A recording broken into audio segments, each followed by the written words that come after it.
சுதந்திர தினத்துக்கும் குடியரசு தினத்துக்கும் முதல்ல என்ன வித்தியாசம்? டக்குனு நம்ம சொல்லிடுவோம் ஆகஸ்ட் 15 சுதந்திர தினம், ஜனவரி 26 குடியரசு தினம்னு சொல்லிடுவோம்.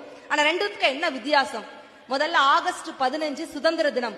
கொடியை கீழிருந்து மேலே ஏற்று விட்டதுக்கு அப்புறமாக அந்த கொடியை அவிழ்க்கப்பட்டு பறக்க விடப்படுகிறது. ஏன்னா நம்ம நாட்டுக்கு அப்ப சுதந்திரம் கிடைக்கல, அதனால கொடி கீழிருந்து மேலே ஏற்றப்படும்.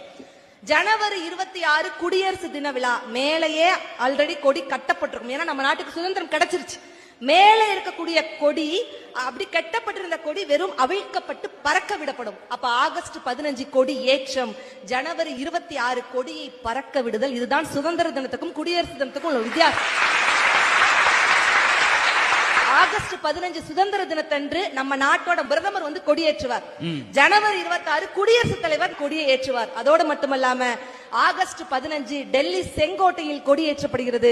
ஜனவரி 26 டெல்லி ராஜ்பாத்தில் கொடியேற்றப்படுகிறது என்பதை, இந்த விஷயத்தை ஒவ்வொரு குடிமகனும் தெரிந்து கொள்ள